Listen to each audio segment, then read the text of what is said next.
본 방송에서 제공되는 모든 정보는 투자 판단의 참고 자료이며 투자의 최종 책임은 본 방송을 이용하는 본인에게 있습니다.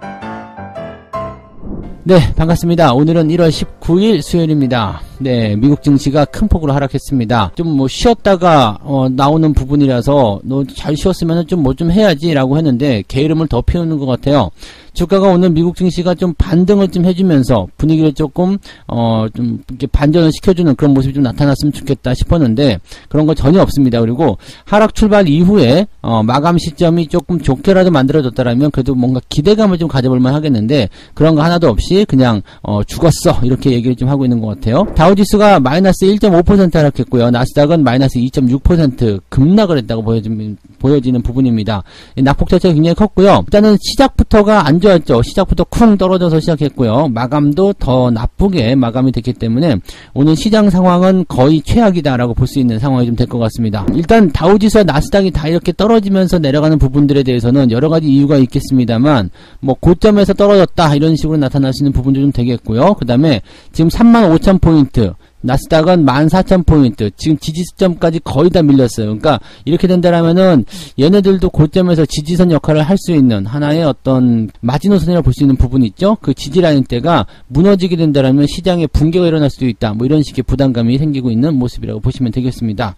자, 일단은 재료를 먼저 조금 살펴보도록 할게요. 증시가 이렇게 크게 하락할 수 있었던 부분들은 일단 국채 금리를 가장 먼저 보고 있는 모습이기도 합니다. 그리고 은행주의 하락이라고 봐야 될 것 같은데요. 골드만삭스가 예상을 하회한 실적으로 7%나 하락했다라는 얘기가 있습니다. 운영 비용이 임금 인상으로 이제 23% 급증했다라는 얘기가 나옵니다. 즉 임금의 인상을 통해서 운용 비용이 증가했기 때문에 손실이 커졌다. 뭐 이런 식으로 얘기가 나오는 건데 지금 일단 그래서 시장의 가장 큰 변수, 시장의 하락을 이끌었었던 그 첫 번째 주자가 누구였냐면 금융주다. 예상보다 별로 안 좋은, 상당히 좋지 않은 그런 실적을 내놓은 금융주가 시장의 하락을 이끌었다라고 얘기가 되어 있는 부분이고요. 금융주가 이제 시장 전체에 일종의 장막을 쳤다. 이런 식으로 표현을 했다라고 합니다. 자, 이것뿐만 아니라 국채 금리도 같이 올라갔습니다. 이게 1.8%? 네, 넘어갔죠. 네, 지금 10년 만기가 1.87%를 넘겨서 이거는 2020년도 1월 이후로 최고치가 되었다라고 되어 있습니다. 2년 만기 금리도 2020년 2월 이후로 1%를 처음으로 넘겼다. 그러니까 2020년 1월이라는 게 굉장히 중요한 게 이때가 이제 코로나 바로 직전 상황이고 증시가 별로 안 좋았던 시점이었는데 그때를 이미 이제 다 넘어섰다 이 얘기죠. 그러니까 다시 얘기하면 시장의 금리 동향은 코로나 이전의 수준으로 돌아왔다라고 판단하시면 될 것 같아요. 그래서 금리가 이제 그 정도 수준으로 넘어갔기 때문에 이제 뭐 경기에 대한 어떤 부분이라거나 전체적인 동향들이 코로나 이전으로 돌아갔다 이렇게 판단을 해볼 수도 있을 것 같은데 그러면 나쁘지 않은 거 아니에요? 라고 볼 수 있겠지만 자, 코로나 이전의 수준으로 돌아갔는데 주가는 어때요? 이미 좀 많이 올라가 있는 상태죠. 즉 코로나 이전의 수준의 주가와 지금의 주가는 상당히 많은 괴리율이 있잖아요. 많이 올랐잖아요. 많이 오른 그런 괴리율이 있는데 금리가 이제 또는 경제지표가 이제 그때와 비슷한 수준이 되었다라고 하니까 이제 주가가 많이 올라간 것에 대한 부담감이 좀 생겼을 것이다라고 보시면 되겠죠. 근데 어느 정도 이제 성장에 대한 기대치가 생겼다라면 주가가 올라가 있는 것은 당연한 거거든요. 그래서 이것을 꼭 나쁘게 봐야 하는가라는 부분에 대해서는 조금 더 고민을 좀 해봐야 되겠죠. 아무튼 여전히 높은 인플레이션, 그 다음에 연준의 매파적인 통화 긴축에 대한 이야기들 등등이 계속적으로 부담감을 주고 있는 상태에서 다음 주에 FOMC가 있기 때문에 이런 경계심들은 당분간 더 지속될 것이다. 이렇게 얘기가 나오고 있는 모습인 것 같습니다. 자, 일단은 금리 자체가 1.87%라면은 상당히 높은 수준이거든요. 그래서 보통은 1.6 넘어가기 시작하면은 시장에 압박감을 주는데 급작스럽게 올라가는 모습이에요. 그래서 새해 첫날 10년 만기 금리가 1.5였는데 순식간에 0.37이나 올라간 거잖아요. 지금 한 달 지나지도 않았죠. 그러니까 이렇게 급작스럽게 금리가 올라가게 되면 시장에 충격을 줄 수밖에 없다라는 것이 일단 중요한 포인트라고 보시면 되겠습니다. 그래서 오늘 은행주의 어떤 실적 부진, 그 다음에 이렇게 국제금리의 상승, 이런 모양새들이 약간은 언밸런스하지만 그래도 같이 시장의 악재로 작용이 되었다라고 보시면 되겠습니다. 이렇게 되다 보니까 이제 기술주들 엄청나게 떨어진 모습 좀 있었죠. 지금 전체적으로 전기차부터 시작해서 기술주 성장주 다 내려갔고요. 대신에 이제 마이크로소프트 같은 경우가 주가가 좀 떨어졌는데 블리자드 많이 올라갔어요. 마이크로소프트에서 블리자드 인수하겠다 이런 얘기 나오면서 기술주에는 약간 그런 M&A 재료가 있는 종목들은 올라가긴 했는데 대체적으로 다 내려왔다 보시면 되겠습니다. 경제 지표도 별로 안 좋았어요. 네, 지금 뉴욕 연방준비은행 연준에서 이제 연은에서 이야기한 내용을 좀 보게 되면 미국 뉴욕주의 제조업 활동을 나타내는 지수 엠파이어 스테이트 제조업 지수가 발표가 됐는데 이게 약간 충격적으로 나타났습니다. 마이너스 0.7이에요. 전월 집계치가 31.9였고요. 그 다음에 예상치가 마이너스는 아니었거든요. 이게 거의 비슷한 수준이 아니겠는가라고 얘기가 됐었는데 그냥 이게 마이너스가 나와버렸습니다. 그래서 0을 기준으로 해가지고 경기가 확장이냐 아니냐를 이제 이야기해주는 그런 지표인데 이 지수가 1년 7개월여 만에 위축 국면에 들어가다. 즉, 제조업이 위축이 되었다라는 얘기가 되는 거예요. 경기가 안 좋아졌다. 이렇게 얘기가 나와버리는 상황이라서, 이건 너무 충격적인 지표가 아닌가 생각이 듭니다. 예상치가 이 정도 아니었습니다. 생각했던 것보다 더 많이 빠졌고요. 전월 집계치보다도 지금 33포인트 급락한 수준이라서 약간 충격적으로 다가왔을 것이다 라고 예상이 좀 됩니다. 그리고 주택지표도 조금 내릴 것이다 정도로는 됐는데 83이에요. 그러니까 예상치가 84였는데 이것보다도 나쁘게 나타났죠. 주택시장도 살짝 침체. 지금 이 정도 나왔다라고 된다면 굉장히 좀 안 좋은 상황이라고 좀 보시면 될 것 같아요. 근데 다만 이제 유럽에서 지금 집계한 독일의 그 경기 기대 지수는 조금 개선세를 보였다. 이 정도가 나와 있는데 요거는 지금 크게 힘을 쓰지 못하는 상황이었고요. 그래서 지금 이 제조업 지표, 미국의 제조업 지표가 조금 나쁘게 나타났다는 이 부분들은 시장에 굉장히 부담감을 줄 수밖에 없는 내용이 좀 됐다. 지금 보세요. 긴축을 하고 있죠. 네, 긴축을 하겠다. 금리를 올리겠다. 으름장을 놓은 상태예요. 그다음에 인플레이션 계속 치솟고 있죠. 그런 상태에서 실제로 이제 국채금리도 올라가서 부담감을 주고 있는 상태. 긴축은 빨라질 것이다. 이렇게 얘기가 나오고 있는 상태에서 제조업이 안 좋아.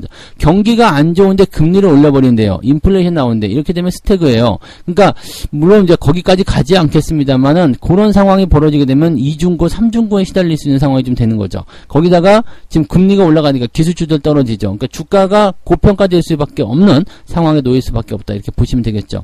그래서 이런 내용들이 일시적일 수도 있습니다. 경제 지표가 지금 당장 시장에 큰 영향을 주는 아주 중요한 지표는 아니거든요. 그래서 지금 현재 시점에서 이제 그렇게 좀 판단을 해서 좀 악재에 대한 포지션을 조금 내려놓고 그 다음에 국채금리 같은 경우도 지금은 이제 치솟는 상황이긴 합니다만 계속해서 올라갈 수 없거든요. 그러니까 어느 정도 또 안정세를 보게 된다면 시장이 빠르게 안정될 수 있는 상황이 좀 나타날 수도 있을 테고 미국 증시도 지지선 근처까지 밀렸기 때문에 지들이 한두 번 정도 하루 이틀 정도만 더 변동성을 보이게 된다면 주가가 반등할 수 있는 상황도 나타날 수가 있겠죠.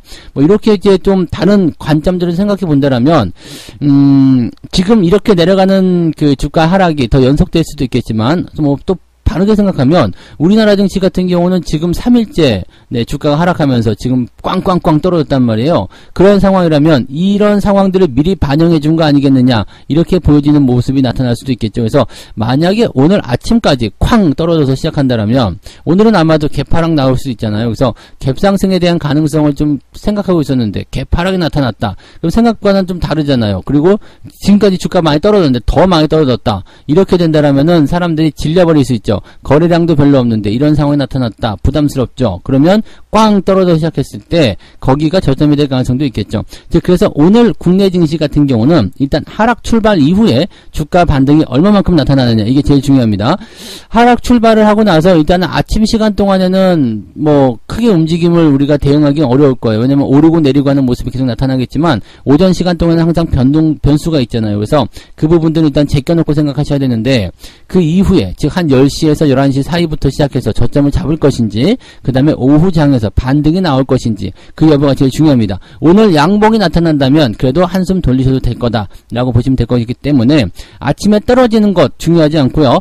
떨어지고 나서 그 상황이 계속적으로 나빠져 있느냐 아니면 그것을 어느 정도 회복을 시켜주고 있느냐 그게 중요합니다. 그래서 오히려 시장이 미적 떨어지는 것보다 쾅 떨어진 이후에 반등을 치고 넘어가는 그런 모습이 나타났을 때 조금 더 안정적일 수 있다는 것을 우리가 참고해 보실 수 있겠습니다. 오늘 주가 상황들은 좀 잘 살펴보시면서 시황에서 장중 시황에서 다시 또 이야기를 해드리도록 하겠습니다. 자, 두 번째 이야기 넘어갈게요. 국민연금이 국내 주식의 비중을 계속해서 줄여왔다라고 되어 있습니다. 삼성전자 등 이런 대형주들을 집중적으로 매도했다. 그 얘기 안 해줘도 굳이 알고 있는 얘기이긴 합니다만 계속적으로 비중을 줄여왔다. 니들 이제 그만 줄여도 되는 거 아니냐라는 얘기를 했는데도 불구하고 계속해서 줄여왔다는 게 계속 짜증나는 이야기죠. 자, 안정적인 성과 제고와 위험 분산을 통해서 국내 주식 투자를 줄이고 포트폴리오를 다변화하고 있다. 뭐 이렇게 얘기를 하고 있다고 하는데 좀 짜증나는 일입니다. 왜 그렇게 니들 맘대로 막 하느냐라는 부분인데, 일단은 얘네들은 해외 주식 비중을 키우는 대신에 국내 주식 비중을 계속해서 줄이겠다. 그래서 작년 말에는 16.8에서 2025년도까지 15% 내외로 줄이는 자산 배분 계획을 발표한 적이 있었죠. 그래서 이런 계획에 따라서 계속적으로 비중을 줄이고 있는 거다, 이렇게 얘기가 나오고 있는데, 좋다 이거예요. 근데 주가가 내려갔으면 니들이 비중을 말하는 그런 부분들이 어느 정도는 채워지지 않았겠느냐, 욕구 충족되지 않았겠느냐, 이렇게 생각이 되는데, 그럼에도 불구하고 계속 팔고 있는 거 도대체 얼마나 팔아야 되니? 라는 얘기가 나올 수밖에 없는 상황이겠죠. 니들은 주가가 저렇게 바닥까지 들어가야지 만족하겠냐? 네, 꼭 그렇게 다 팔아야지 속이 시원했냐? 이 삑들아, 이렇게 얘기를 해야 될 것 같은 그런 느낌이잖아요. 지금 국내 상장사 가운데서 국민연금이 5% 이상 투자한 종목은 265개였어요. 근데 작년도 말에는 275개였습니다. 그러니까 10개가 줄었죠. 그러니까 계속적으로 이제 주가가 떨어지고 있는 상태고, 2019년도에 비하면은 314개에서 49개나 감소했다고 합니다. 그러니까 5% 이상 투자한 종목이 이제는 265개밖에 되지 않는다는 얘기죠. 많이 있었던 비중들을 다 줄였다라고 판단하시면 되는 겁니다. 엄청나게 팔아먹은 거고요. 주식 가치가 작년 말 기준이 154조 원이었는데 2020년도 말 164조 원에 비해서 무려 9조 6천억이나 줄었다. 도대체 얼만큼 줄여야 되느냐? 얼만큼 줄여야지 얘네들이 만족할 것인가? 얼마나 줄여야지 매수가 들어올 것인가? 라는 생각 계속 해야 되는데, 주가가 계속 떨어져서 이렇게 맞추는 것보다는, 그래서 전체적으로 이제 다른 등치들을 좀 키우거나, 그렇게 가야 되지 않을까 싶은데, 조금 답답한 부분이 좀 있습니다. 그래서 지금 국민연금이 이제 매매를 했었던 그런 종목들 위주로 좀 살펴보게 되면, 삼성전자의 주식 가치가 41조 원으로 지금 1년 전 11조 원 감소했다. 1년 전보다 11조. 그러니까 국민연금이 1년 동안 그냥 11조를 팔아먹었다고 보시면 되겠습니다. 삼성전자에서 11조 원 팔아먹었고요. 지분율이 이제 10.7%에서 8.69%로 2%나 하락했다라고 되어 있습니다. 또 매도한 것도 보면 LG화학에서 2조 7천억, 셀트리온에서 2조 88억, NC소프트에서 1조 2천억, SK텔레콤에서 8천억 정도를 매도를 했습니다. 8천억 정도 매도하고 지분이 줄어들었다, 이렇게 얘기가 나와 있죠. 그 다음에 국민연금이 이것들을 팔아가지고 다시 사들인 종목들은 삼성바이오로직스, 얘네들을 지금 매수를 했다. 3조 3천억이네요. 크래프톤, 하이브, SK바이오사이언스, SK스퀘어, SK아이테크놀로지 등의 종목들이 새롭게 추가되었다. 크래프톤에 1조 6천억이나 사들였네요. 하이브 1조 2천억 사들였고요. SK바이오사이언스에 8천억. 지금 보면은 뭔가 좀 이상하다라고 판단이 좀 들죠. 신규 종목이기 때문에 국민연금이 어느 정도 비중을 가지고 있는 거, 맞을 수도 있습니다. 그런데 주가 상황이 지금 어때요? 손실들 많이 보고 있겠죠. 네, 지금 삼성바이오로직스도 마찬가지. 크래프톤, 하이브 이런 거 말할 필요도 없겠고요. SK스퀘어 말할 필요 없겠죠. 등등 이런 종목군들이 주가가 하락세가 굉장히 크게 나와 있는 상태인데, 이 부분이 지금 손실을 보고 있다. 그러니까 뭐예요? 지금 기존에 팔아먹었었던 그런 종목들 살펴보면은 수익이 났었던 종목들 다 팔아치워가지고 뭘 하고 있다고요? 손실 종목으로 바꿔 탔다. 이렇게 되는 거죠. 그러니까 수익 난 거 그냥 다 까먹었을 거란 얘기죠. 그래서 차라리 그럴 거라면 그냥 그 종목들 팔지 않고 그냥 냅둬서 뭔가 이제 상황을 좀 만들지. 지들 이제 이거 손실 나는 종목들 팔아가지고 보유하면서 뭐가 되올까요? 지금 이렇게 된다라면 상당히 오랜 시간 동안 물려있는 상황이 좀 될 텐데, 이렇게 되면은 이렇게 손실나는 종목을 가지고서 주식 비중을 낮추겠다는 얘기인지 운영이 약간 좀 애매합니다. 그래서 아무리 신규 종목에 대한 비중을 확보를 해야 된다는 상황이 있다고 하더라도 굳이 내려가는 종목을 사야 될 이유가 있었을까라는 생각을 조금 해봅니다. 그래서 싸게 살려고 하는 것이다, 이렇게 말할 수도 있겠습니다만, 물론 주식의 미래는 모르니까요. 그래서 그렇게 할 수도 있겠습니다만은 아무튼 지금 국민연금의 행태는 상당히 마음에 안 드는 상황이다라고 보셔야 될 것 같습니다. 이 정도라면은 이제 매수를 조금 해줘도 되는 거 아니야? 이제 그만 팔아도 되는 거 아니야? 생각되는데 그럼에도 불구하고 계속 팔고 있다는 얘기죠.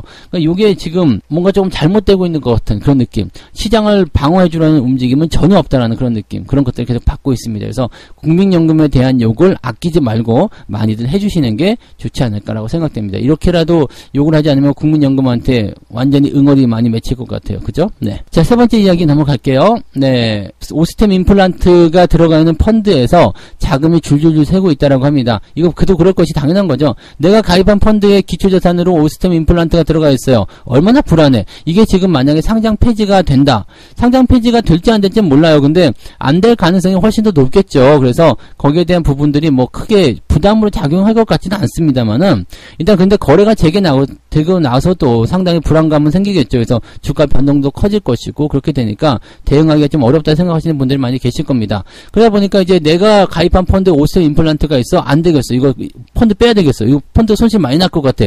거래가 정지일 때 빼야 되겠다. 투자자 입장에서는 당연히 생각할 수 있는 부분일 것 같아요. 근데 최근에 이제 이 국내 주식형 펀드 중에서 자금 유출 상위 펀드 20개가 그 중에 절반 가까이가 오스템 임플란트를 1% 이상 보유하고 있었다라고 되어 있습니다.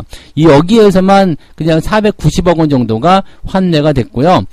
이들 9개 펀드, 즉 오스템 임플란트가 기초자산에 들어가 있던 펀드에서만 무려 360억이 빠져나갔다. 그러니까 액티브 펀드 전체에서 490억이 빠져나갔는데 그 중에 오스템 임플란트가 들어가 있었던 펀드에서는 360억이 빠져나갔다는 얘기입니다. 그러니까 이거는 타겟팅돼서 빠져나간 거죠.